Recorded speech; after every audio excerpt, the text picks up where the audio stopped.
Hey guys, my name is Alyssa Austin, founder of Poison Professional and best-selling author of 35 Days of Confidence.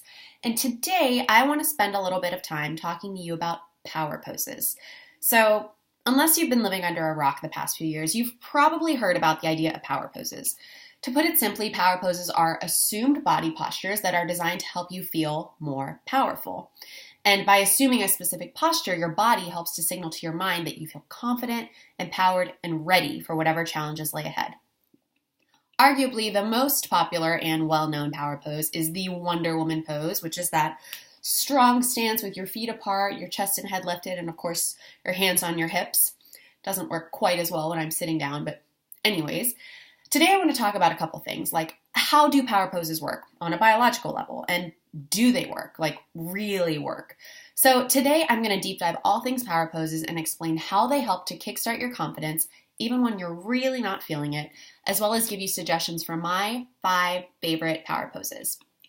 So first of all, how do power poses work? Well, the idea of power poses is really most popularly attributed to Amy Cuddy, who is the author of Presence, a book that I reference all the time here at P&P, and she's the speaker behind the most popular TED Talk of all time, which is all about body language and this exact idea. She greatly popularized the idea that power posing can really influence our behavior in a positive way.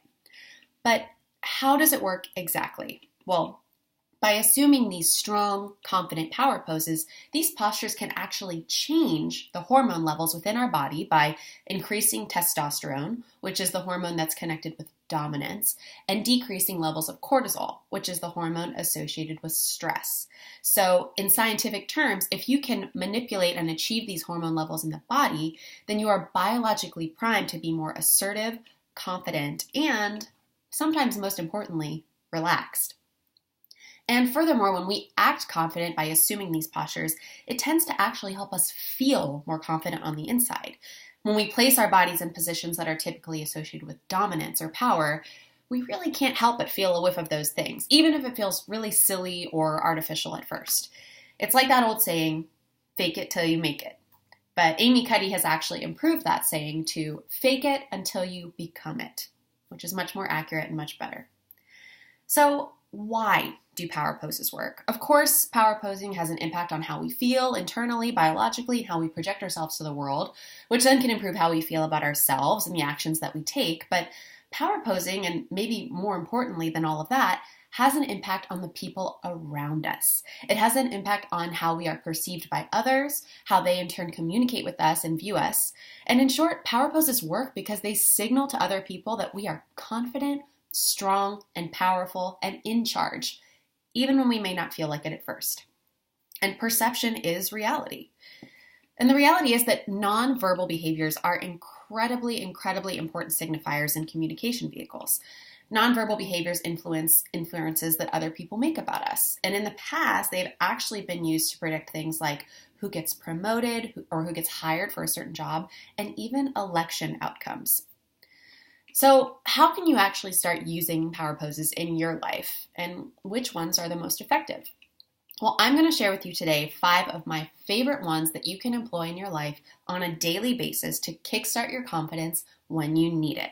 So let's get to it. I'm going to stand for these.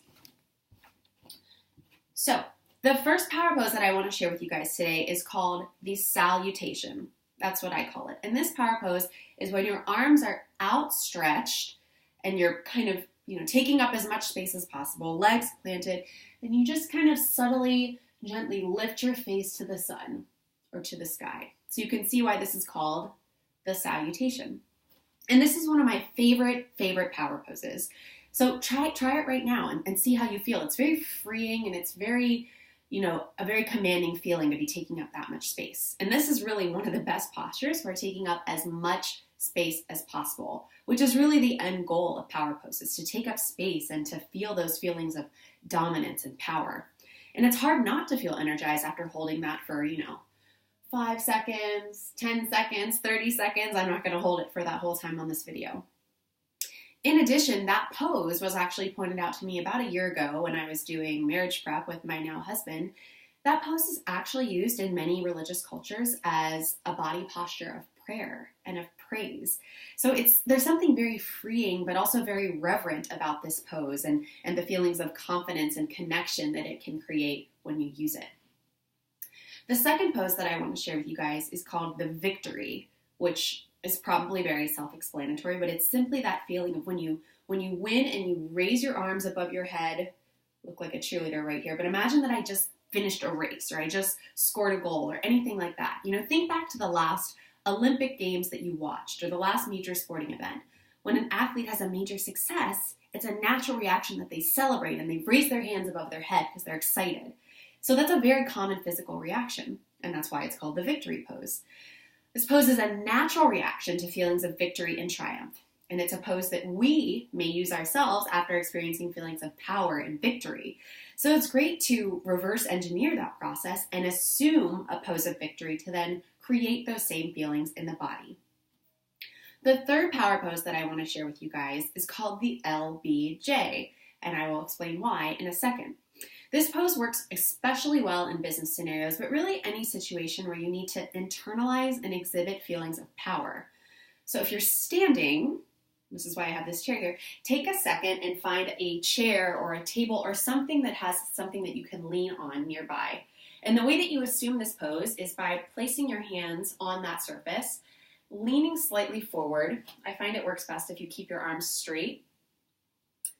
And just feeling how this kind of pose of intimidation and dominance works. And you can imagine if you were sitting right there at the other end of this table and I was looking at you like this, how intimidating that would be and how powerful it makes you feel. So this creates a very dominant, slightly intimidating, but hopefully not too much posture. You're not up in people's faces. That immediately allows you to command a room and demand attention and respect. Amy Cuddy actually named this same pose the Loomer in tribute to former President Lyndon B. Johnson, LBJ, because he used this tactic a lot. He was 6'4", a very tall guy, and he used his stature very thoughtfully and very effectively to intimidate people and to get what he wanted. The fourth posture that I want to share with you guys is great for kind of when you're out and about, maybe if you're actually in the middle of some sort of an event or a social engagement and you need to boost your confidence. So remember, the point of power poses is to empower you by accessing high power postures and taking up space. So this is a great way to do that. So while you might not be able to totally outstretch both your arms or assume the salutation pose in the middle of a meeting or in the middle of a crowded room, or if you're giving a presentation or something like that, you can still access elements of this pose by outstretching your arms and using subtle gestures that make you take up more space. So for example, you can put your arm onto a whiteboard that you're referring to, or gesture towards a whiteboard, or gesture towards a computer screen or something else that someone is doing. Any way that you can really use your arms to take up space signifies that you are in charge and you're not afraid to be big. If you're sitting down, you can also, or standing, you can put your arm around something, like leaning back in a chair, putting your arm on the chair next to you. These are also great ways to extend your arms and take up space. I wouldn't necessarily recommend putting your arm on a chair if there's someone sitting in it, but hey, whatever floats your boat. And the fifth power pose that I want to talk to you guys about is very subtle, and it's actually a little bit controversial, but I really, really find it to be effective. And it's as simple as smiling. So if you're going for subtle, one of the best ways to instantly boost your mood internally and your confidence is by smiling. Smiling can actually make you feel happy. Even if you don't feel that way initially, if you put a smile on your face, it triggers something called facial feedback, which is a theory that asserts that facial movement can actually influence your emotional experience. So when you smile, your body actually signals to your brain that you are feeling happy, which can then make you feel more relaxed and confident and all that good stuff. I recently watched a video where someone argued that smiling was a sign of submissiveness.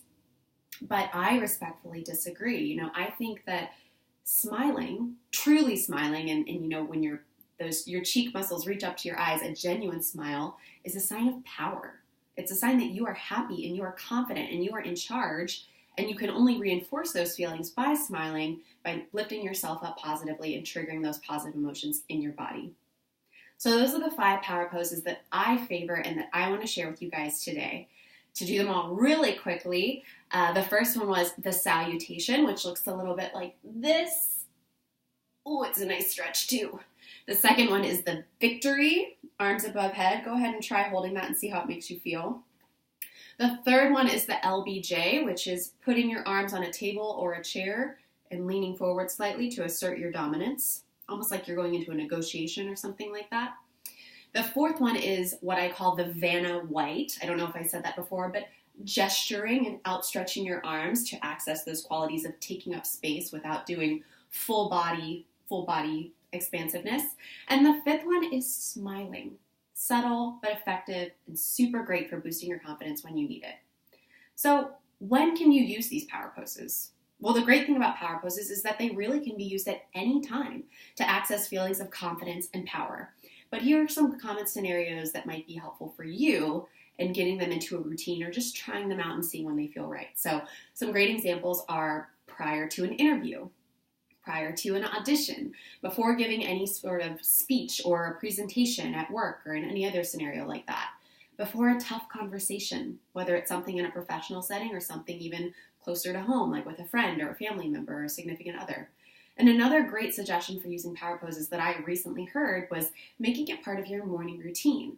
So as soon as you wake up in the morning and you get out of bed, hit one of these power poses and just hold it for about 60 seconds or more and see how you feel. Like I said, salutation is a great stretch too. So just hold that and open yourself up to the world.